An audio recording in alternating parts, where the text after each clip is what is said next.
Today, we find ourselves at a crossroads in history as we discuss a turning point that has profound implications for the future. The world has long debated the dynamics of aid, sovereignty, and self-sufficiency. The phrase "Traore stays no more Western help" signifies a pivotal moment in this ongoing conversation. This is not just the withdrawal of foreign aid or the cessation of Western support to a single nation. It's a declaration, a statement of intent. It's a reaffirmation of the belief that nations should not rely on external forces to determine their futures, that the strength of a people, their culture, their resources, and their ability to overcome challenges should not be dependent on the whims of distant powers. When we look at countries across the world, there has been an ongoing narrative of dependency, a cycle where aid becomes less about uplifting nations and more about maintaining influence. The term Traore here symbolizes a leader, a movement, or perhaps a moment that has emerged to challenge this cycle. It represents the voice of those who say, "We are capable, we can stand on our own, we can chart our path without interference." This is not an anti-Western sentiment. It's a call for a more balanced and fair partnership between the global South and the global North. It is a plea for a world where nations are not kept in a perpetual state of assistance, but empowered to develop, innovate, and lead. For too long, Western help has been a double-edged sword. While it has brought much-needed resources, technology, and expertise, it has also often come with strings attached. These strings have sometimes limited autonomy, skewed priorities, and fostered a reliance that leaves nations vulnerable. Traore stays no more speaks to the need for a future where sovereignty is respected and where nations are given the freedom to define their own progress. However, this shift doesn't imply isolationism or self-sufficiency at all costs. It calls for collaboration. It calls for partnerships that recognize the diverse needs and unique strengths of each nation. Rather than a charity-based system, we need a more equitable global framework, one that allows all nations to thrive and contribute to a common good. In a world that is increasingly interconnected, it's time to rethink the paradigms of aid, power, and influence. Traore stays no more Western help is not the end of cooperation between nations. Rather, it signals a new era where independence, respect, and equality define our relationships. It's a world where all nations, regardless of size or history, can determine their destiny with dignity. In closing, as we witness this moment in time, let us remember that true progress is not measured by the amount of help given, but by the capacity of a nation to stand tall, to lead, and to contribute to a better world. A world where no one is dependent, but everyone is empowered. The phrase "Traore stays no more Western help" marks a critical juncture in the global discourse on aid, sovereignty, and self-determination. At its core, it symbolizes a call for nations, particularly those in the global South, to reclaim control over their futures and cease being reliant on foreign assistance. In a world where international aid has long been a key factor in development, the idea that nations should be self-sufficient is a radical yet necessary shift in perspective. For decades, many countries have found themselves trapped in a cycle of dependency, where external aid, whether financial, humanitarian, or technical, becomes an ongoing necessity. This dependency, while well-intentioned in its origins, has often led to unintended consequences. Nations that receive aid may find themselves constrained by the priorities of donor countries, their own needs sidelined in favor of external interests. In the worst cases, this dependency can perpetuate a sense of powerlessness and hinder genuine development. By embracing the principle of sovereignty and self-sufficiency, the argument is that nations should have the autonomy to make decisions that align with their unique needs, values, and goals, rather than being subject to the dictates of foreign powers. Sovereignty in this context does not just refer to political independence, but also to the ability to determine one's own economic and social future. This is a fundamental shift, one that acknowledges the complexities of aid relationships while advocating for a more empowering and sustainable path for nations. In many parts of the world, countries have shown remarkable resilience and innovation in the face of challenges, even without substantial foreign assistance. The idea that nations can thrive independently is not utopian. It's grounded in the belief that with the right resources, governance, and internal systems, countries can chart their own development path. For example, local solutions to climate change, technology, education, and healthcare have emerged in several nations, often driven by local leaders and communities who understand their specific needs better than any external actor could. The notion of self-sufficiency encourages nations to harness their own strengths and resources, creating homegrown solutions that are both sustainable and culturally appropriate. Moreover, reducing reliance on foreign aid allows for a greater focus on internal reforms and improvements. By managing their own economies and directing resources toward local industries, nations can create a more resilient economic structure that doesn't depend on the uncertainties of international markets or donor priorities. This also means prioritizing long-term development goals that reflect the needs and aspirations of the local population, rather than short-term fixes that may come with conditions that do not align with national interests. Sovereignty in this context is also linked to cultural independence. Many nations that have relied heavily on Western aid have found their cultures and traditions sidelined in favor of foreign norms. This may occur inadvertently through the imposition of Western systems, values, or even development models that may not be compatible with the local way of life. The call for sovereignty, therefore, extends beyond political and economic freedom. It is also about protecting cultural identities and values from external influence. Each country, community, and society should have the right to determine how they want to develop and define themselves without outside interference or imposition. Furthermore, fostering self-sufficiency also involves strengthening local institutions, governance structures, and capacities. One of the criticisms of external aid is that it sometimes weakens local governance systems.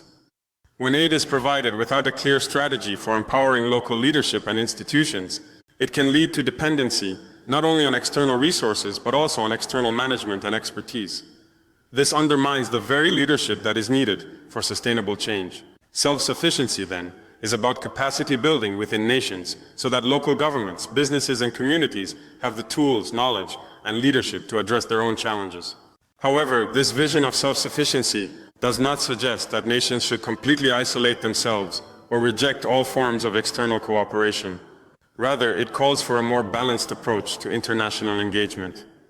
Global challenges like climate change, pandemics, and geopolitical tensions require collaborative solutions. But collaboration should not mean subjugation. It should be about mutual respect and partnership, where nations work together as equals, sharing knowledge, resources, and innovations in ways that are beneficial for all. One important point here is that sovereignty and self-sufficiency do not imply an unwillingness to receive help or engage with the global community. They are about reshaping the terms of that engagement, ensuring that aid is not a permanent crutch, but a catalyst for self-reliance. Assistance should be geared toward building infrastructure, institutions, and systems that enable nations to stand on their own feet, rather than providing temporary solutions that leave countries vulnerable in the long run.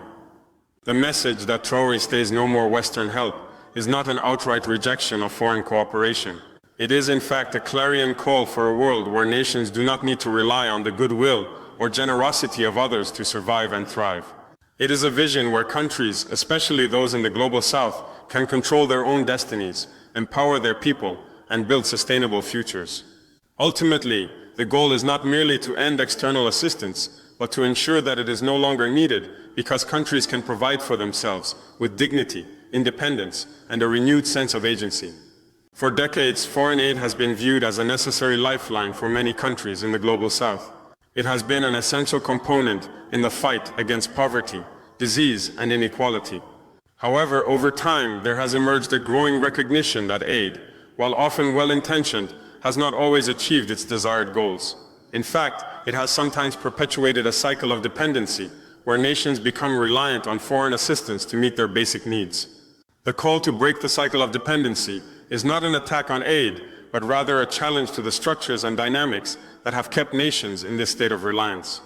The historical roots of this dependency are tied to the colonial era, during which many countries were economically and politically subjugated by imperial powers.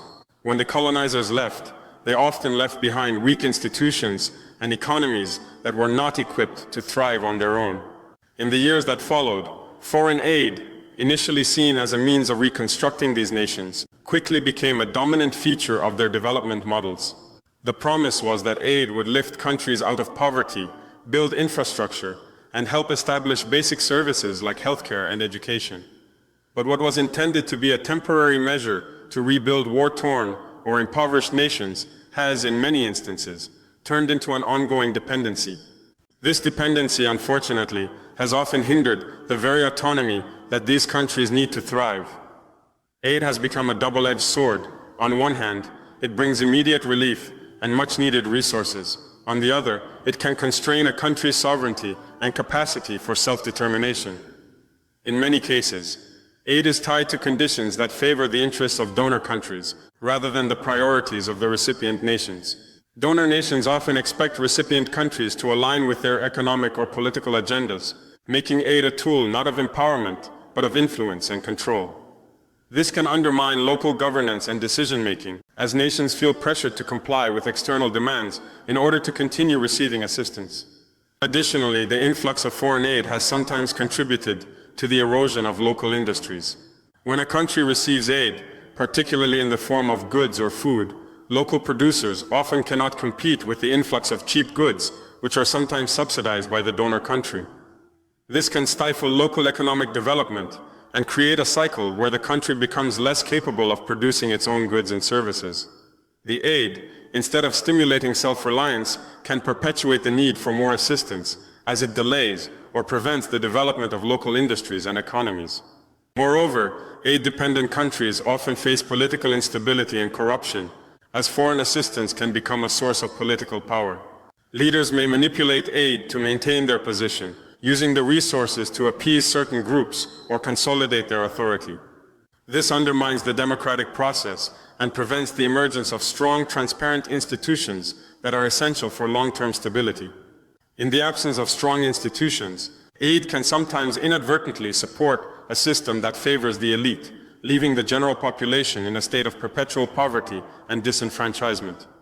The call to break the cycle of dependency, therefore, is a call for structural change. It is about creating an environment where nations can stand on their own without the need for constant assistance.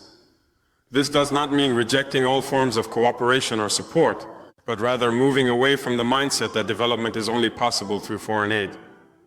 The goal is to empower nations to develop their own capacities, to build strong institutions, and to create sustainable systems that can meet the needs of their populations without relying on external help. In practical terms, breaking the cycle of dependency means investing in local resources and industries. It means developing infrastructure that enables economic self-sufficiency, such as education systems that produce skilled workers, industries that can produce goods locally, and agricultural systems that ensure food security.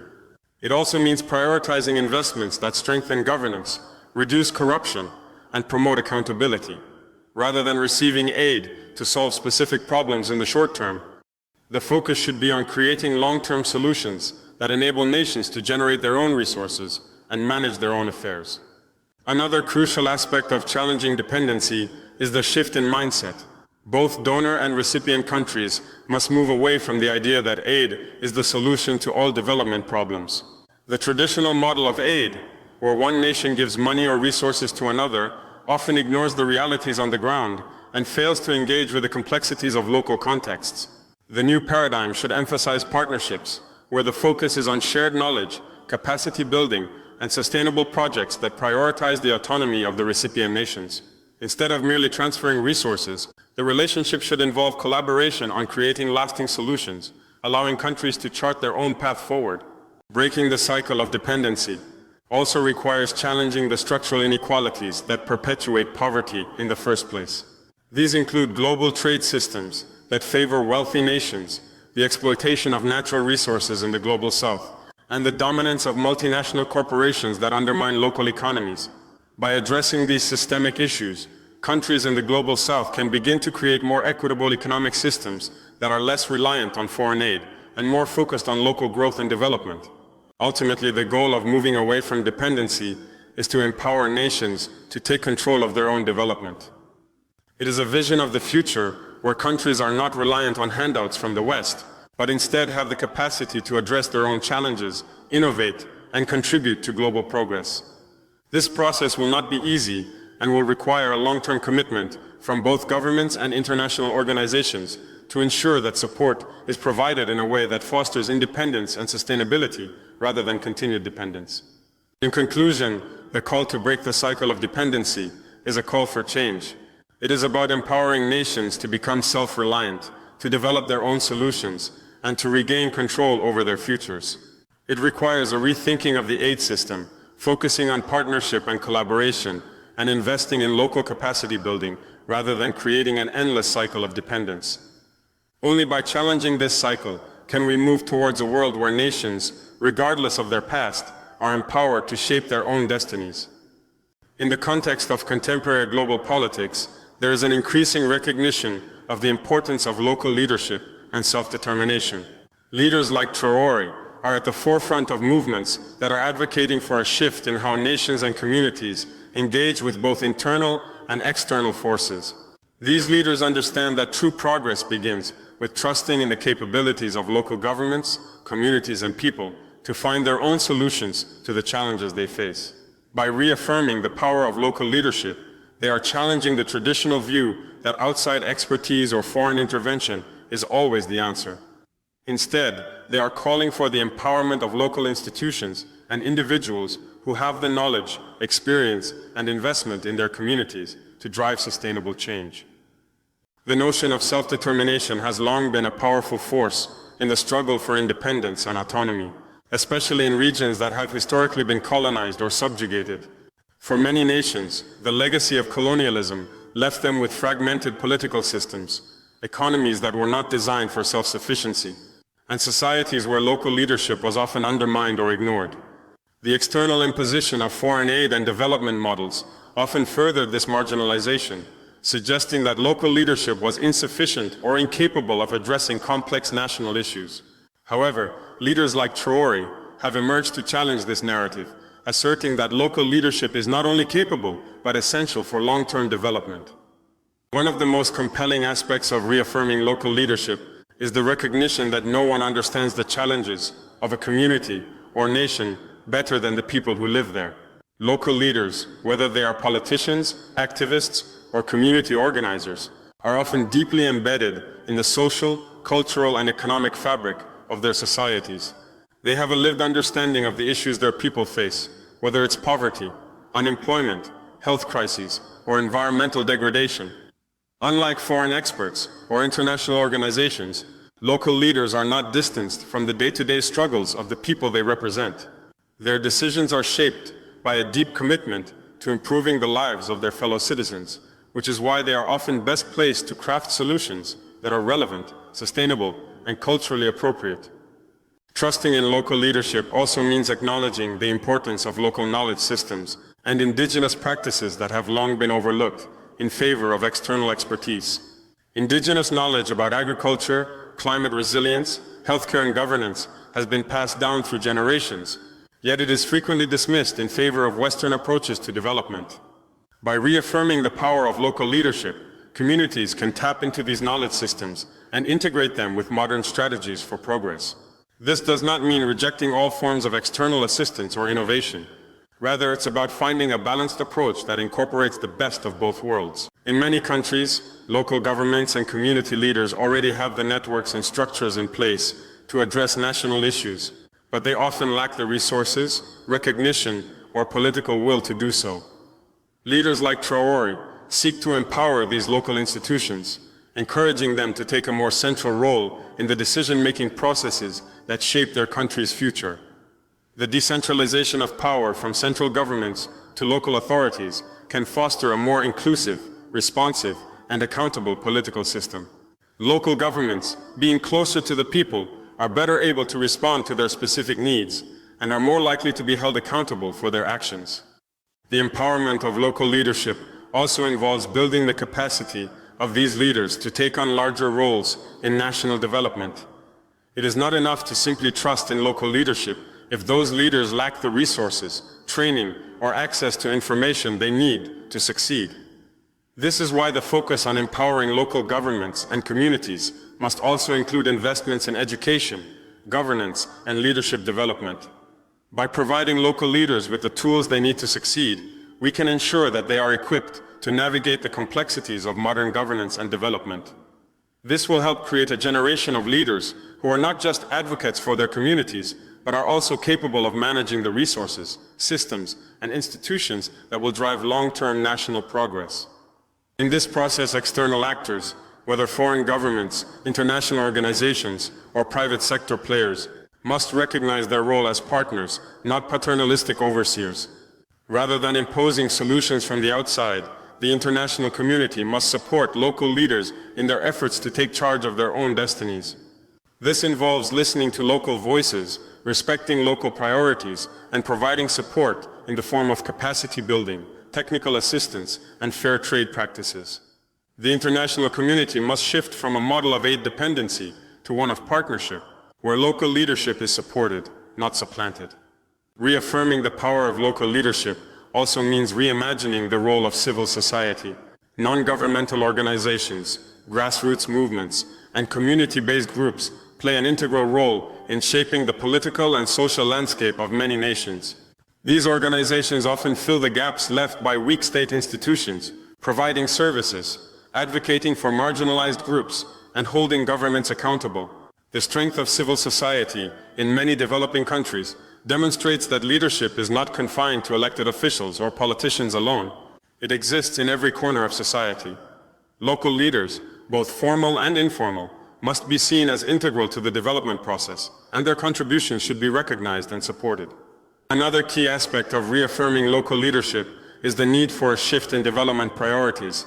The traditional development model has often focused on large-scale top-down solutions that are driven by international institutions and external stakeholders. These solutions, while well-meaning, can fail to take into account the unique cultural, social, and economic realities of the communities they aim to help. By empowering local leaders and communities to define their own development goals, we can create solutions that are more tailored, effective, and sustainable. This approach recognizes that development is not a one-size-fits-all process, but one that must be rooted in the specific needs, values, and aspirations of local populations. Ultimately, reaffirming the power of local leadership is about reclaiming agency, independence, and dignity. It is a recognition that local leaders, communities, and governments have the capacity to drive their own development, shape their own futures, and create lasting change. By trusting in local leadership, we are investing in the future of nations, building systems, institutions, and societies that are sustainable, resilient, and capable of facing the challenges of an increasingly complex world. This shift will not happen overnight, but with the right investments in local governance, education, and civil society, we can create a future where communities are empowered to lead and nations are capable of realizing their full potential. The idea that the withdrawal of Western help does not signal isolation, but rather a shift toward more equitable partnerships, is an essential concept in the evolving dynamics of global relations. For too long, the model of international aid has been rooted in an imbalanced system, where wealthier nations provided assistance to developing countries under terms that often reflected the interests of the donors more than those of the recipients. The withdrawal of aid, particularly from Western powers, offers an opportunity for rethinking these relationships and exploring alternative models of collaboration that are based on mutual respect, fairness, and a deeper understanding of each nation's unique strengths and needs. This shift is not about severing ties or turning away from international cooperation, but about creating a more level playing field where all parties engage as equals in a relationship that is mutually beneficial. Historically, Western aid has often been seen as a tool for maintaining influence rather than fostering true development. Aid packages, loans, and investments from Western countries have frequently been accompanied by conditions that benefit the donor nations, whether through access to natural resources, markets, or geopolitical leverage. While aid has undoubtedly been essential in alleviating immediate hardships and addressing critical issues, it has also contributed to an ongoing cycle of dependency. Countries in the global south, while receiving financial and technical assistance, often find themselves trapped in a system where their sovereignty is compromised and their ability to make independent decisions is limited. The shift away from this model calls for a reimagining of global partnerships that are rooted in equity, respect, and shared responsibility. Reworking global partnerships is not about rejecting cooperation with the West or other global players, but about finding a more balanced and sustainable approach to international relations. It's about recognizing that every country, regardless of its level of development or wealth, has valuable knowledge, resources, and perspectives to contribute to global solutions. By shifting the focus from aid to partnership, Nations in the global south are no longer recipients of charity, but active participants in shaping the global order. In this new framework, partnerships are based on shared goals, where all parties work together to address common challenges such as climate change, poverty, education, and healthcare. One of the central elements of this reworking is the acknowledgement that the needs of different countries are diverse and cannot be addressed with a one-size-fits-all approach. A more equitable partnership recognizes the specific strengths and challenges that each nation faces. For instance, while some countries may have advanced infrastructure and technology sectors, others may have rich natural resources or strong local knowledge systems. A true partnership leverages these unique assets in a way that benefits all parties involved. Instead of imposing standardized solutions or external models of development, global cooperation should be about respecting and harnessing the individual characteristics of each country, helping them build on their strengths while addressing their specific challenges. Moreover, reworking global partnerships involves a shift away from the traditional donor-recipient model. In this new paradigm, countries that have historically been aid recipients can share their knowledge and experiences with others, fostering a more collaborative and less hierarchical approach. Countries that have successfully overcome challenges such as poverty, disease, or political instability have valuable lessons to impart. Their experiences can help other nations navigate similar obstacles, promoting a sense of solidarity and shared progress. This form of partnership is not about dependency, but about mutual learning and support, where all nations contribute to the collective knowledge and capacity of the global community. This shift also emphasizes the importance of respecting sovereignty and local governance. Historically, Western aid has often come with strings attached, requiring countries to align their policies with donor expectations or to adopt specific economic or political systems. This has often led to a situation where aid flows are tied to the political and economic interests of the donor nations rather than the needs of the recipient countries. In contrast, reworking global partnerships calls for a more flexible and respectful approach, where nations have the freedom to choose their own paths while engaging in constructive dialogue with international partners. This shift fosters greater ownership over development processes, allowing nations to determine their own priorities and strategies without external pressures. Another key aspect of reworking global partnerships is addressing the structural inequalities that have historically shaped international relations. For many years, the global economic system has been skewed in favor of wealthy countries with multinational corporations and financial institutions, often exploiting the resources of poorer nations without providing fair returns. This exploitation has perpetuated cycles of poverty and underdevelopment in many parts of the world. A more equitable partnership seeks to address these disparities by creating fairer trade relationships, encouraging responsible investment, and ensuring that the benefits of global cooperation are more evenly distributed. This means advocating for reforms in global trade systems, promoting fair labor practices, and ensuring that the voices of marginalized communities are heard in decision-making processes. Reworking global partnerships also requires a shift in the way foreign aid is conceptualized. Rather than seeing aid as a one-way flow of resources from donor to recipient, partnerships should focus on long-term collaboration that builds sustainable systems and institutions. This could include joint research and innovation initiatives, technology transfers, and shared efforts to address global challenges like climate change, disease, and economic inequality. In such partnerships, each country brings something to the table, whether it's technological expertise, financial resources, or local knowledge, and works together to find solutions that benefit everyone involved. At the heart of reworking global partnerships is the recognition that no country can tackle the world's most pressing issues in isolation. Global challenges require collective action, and the success of these efforts depends on the willingness of all countries to work together as equals. By creating partnerships that are rooted in mutual respect and fairness, nations can move beyond the traditional power dynamics that have often defined international relations. This means recognizing that every nation, regardless of its size or wealth, has the right to shape its own future and contribute to the global community in meaningful ways. Ultimately, the goal of reworking global partnerships is to create a more just and inclusive international system where all countries have the opportunity to thrive. This is a world where collaboration is based on shared values, equitable relationships, and a deep understanding of each nation's unique strengths and needs. It's a world where cooperation is not about charity or dominance, but about solidarity and mutual benefit. By moving away from the traditional aid model and embracing more equitable partnerships, the global community can create a future that is more sustainable, resilient, and fair for all. The historical narrative of foreign aid, particularly from Western nations, has often been fraught with complexities that go beyond mere generosity. Aid, while beneficial in addressing immediate crises and alleviating hardship, has frequently come with significant strings attached. Strings that tie the recipient nations to political, economic, or cultural conditions that reflect the interests and priorities of the donor countries. These strings have often resulted in a situation where aid, instead of empowering nations to make independent decisions and chart their own developmental path, has inadvertently perpetuated the influence and control of donor countries. As a result, many countries in the global south have become entangled in a system where their sovereignty is compromised, their domestic policies shaped by external powers, and their cultural identities eroded by the pressures to conform to Western norms.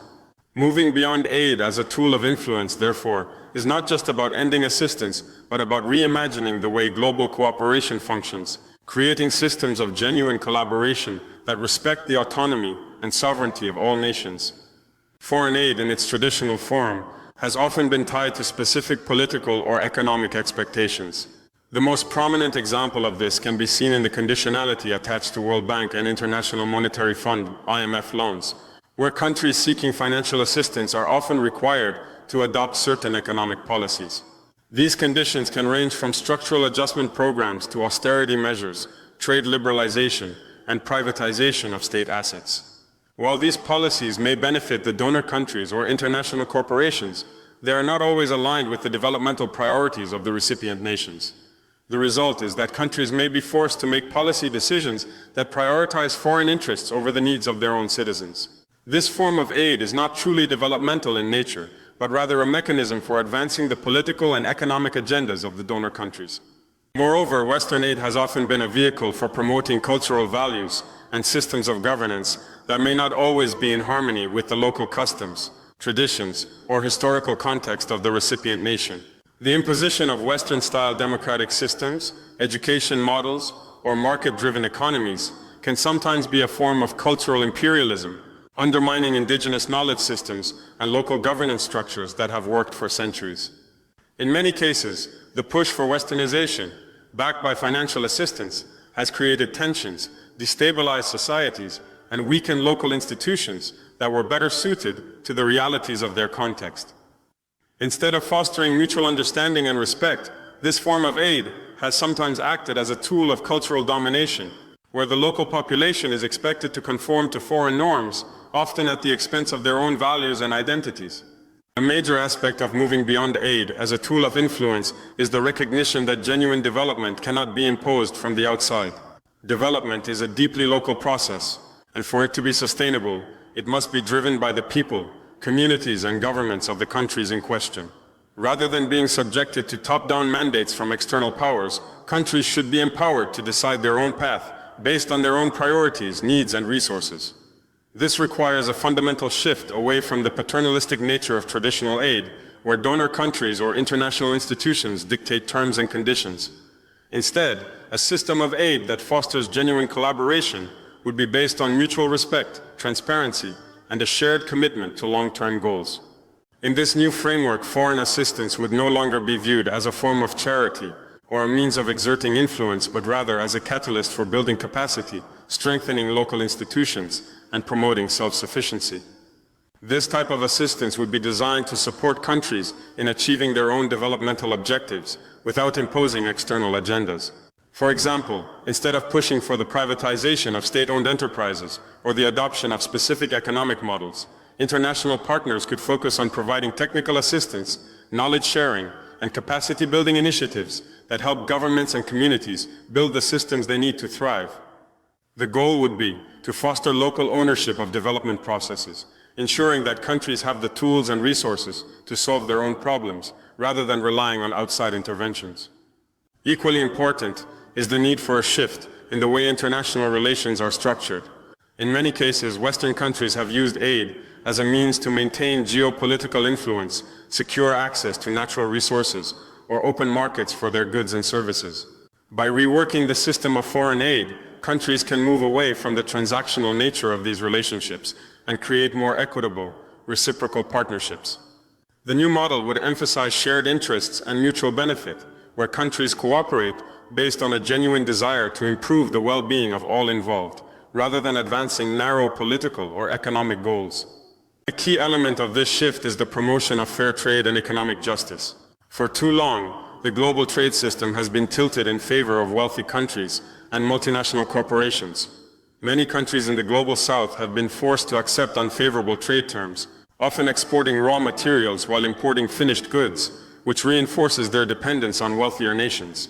Moving beyond aid as a tool of influence means advocating for a more just global economic system, one that ensures fair prices for goods, sustainable development, and reduces the dominance of multinational corporations. This would enable countries to have more control over their own economies, create better paying jobs, and reduce the need for external aid. The push for moving beyond aid also involves rethinking how we view the role of external actors in the development process.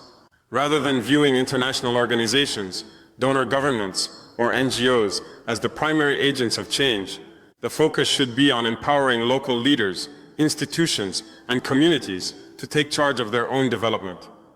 This can be achieved by supporting grassroots movements, local entrepreneurs, and civil society organizations that are already working to address the challenges their communities face.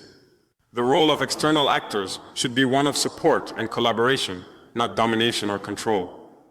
The aim is to create a world where development is driven by local needs, local solutions, and local leadership, with external support provided in a way that respects and amplifies these efforts rather than undermining them. In this new system, countries no longer need to rely on foreign aid to meet their needs or achieve their goals. Instead, they can work together with international partners to create sustainable, inclusive development models that are grounded in local realities and are built on a foundation of mutual respect and shared responsibility. Ultimately, moving beyond aid as a tool of influence is about creating a new paradigm for global cooperation, one that is based on dignity, fairness, and the recognition of each country's right to determine its own future. This shift requires the dismantling of old power structures, the rejection of aid dependency, and the creation of partnerships that prioritize the needs and aspirations of people, rather than the interests of external powers. In doing so, we can build a more just and equitable global community, where nations are no longer subjects of external influence, but active participants in shaping a shared future. True progress, when examined in its most sustainable and long-term form, cannot rely solely on the perpetual flow of external aid. While aid may serve as a temporary relief during crises or provide initial support in building essential infrastructure, its role cannot be that of a permanent solution. The real measure of progress for any nation lies in its capacity to harness its own resources, cultivate its own skills, and build a robust, self-sufficient infrastructure that can endure the test of time. The goal, therefore, should be to empower nations in such a way that they no longer rely on external aid, but become capable of driving their own development. This would allow them to not only thrive independently, but also contribute meaningfully to the global community, fostering a system where each country is a partner in a collective global effort, rather than a dependent recipient. Historically, foreign aid has been viewed as a necessary tool for alleviating poverty and accelerating development. In many cases, aid has been essential in providing the initial resources needed to address critical needs, whether in the form of food aid, health interventions, or emergency assistance following natural disasters. However, the continuous reliance on aid as a developmental strategy creates a cycle of dependency, where nations become accustomed to receiving resources and support from external actors without necessarily developing the capacity to solve their own problems. This ongoing dependence can prevent countries from building the internal mechanisms necessary for growth and self-sustainability. Rather than encouraging innovation, local ownership, and the development of long-term solutions, aid can, in some cases, hinder a nation's ability to create its own future. Empowering nations for sustainable progress requires a paradigm shift that focuses on building internal capacity. This means investing in human capital through education, healthcare, and skill development to ensure that future generations are equipped with the knowledge and tools to solve the problems their countries face. It also involves strengthening the economic infrastructure of nations, helping them to become producers rather than just consumers in the global economy. By developing local industries and creating employment opportunities, countries can begin to reduce their dependency on foreign products and services, which will strengthen their economies and provide them with the resources they need to fund their own development. Additionally, empowering nations means investing in innovation and technological advancements that are tailored to the specific needs of a country or region. Many developing nations have unique environmental, social, and economic challenges that require bespoke solutions. Instead of relying on external technologies or solutions that may not be suited to local contexts, countries should be encouraged to develop their own innovations. These innovations could be in agriculture, healthcare, energy, or infrastructure, areas that are critical to long-term development. Encouraging local entrepreneurship, fostering innovation hubs, and supporting research and development initiatives within countries can create a dynamic ecosystem where nations can continuously adapt to new challenges without relying on external help. A significant part of this process also involves developing strong institutions and governance systems that are capable of managing resources, creating and enforcing laws, and ensuring the equitable distribution of wealth. Effective governance ensures that resources are used efficiently and transparently, minimizing corruption and creating an environment where citizens can trust their leaders to act in the national interest. When governance is weak, it's difficult for nations to develop independently, as they often become susceptible to external influence and exploitation. Strengthening local institutions ensures that countries are equipped to manage their own development and respond to both domestic and global challenges with resilience. Another critical aspect of empowering nations is ensuring that countries have the infrastructure they need to support economic and social progress. This includes not only physical infrastructure, such as roads, bridges, and utilities, but also digital infrastructure, which is increasingly essential in the modern world. Access to technology, the internet, and digital tools can enable countries to participate more fully in the global economy, improve their educational systems, and provide better healthcare services. Without the necessary infrastructure, countries will struggle to move beyond a state of dependency and will remain limited in their ability to harness the potential of their populations. Sustainable development also requires an environmental dimension, one that ensures nations do not sacrifice their long-term health and resources in the name of short-term economic growth. Empowering nations for sustainable progress means promoting green technologies, renewable energy solutions, and agricultural practices that protect the environment while contributing to the economy. Climate change poses a significant challenge, especially for developing nations that are disproportionately affected by its impact. Therefore, empowering countries to create resilient and adaptive systems in the face of environmental challenges is crucial. Countries that are able to balance economic growth with environmental sustainability are better positioned to thrive independently and can contribute to the global effort of mitigating climate change. Furthermore, empowerment must extend beyond national borders. No country is an island in today's interconnected world, and collaboration with other nations is essential for addressing global challenges. However, this collaboration should not be one-sided, with the wealthier nations dominating the conversation and imposing their solutions. Instead, it should be based on mutual respect, where nations collaborate on an equal footing to tackle global issues such as climate change, inequality, health crises, and economic instability. This kind of collaboration should emphasize shared learning, knowledge exchange, and partnerships that promote mutual growth and benefit.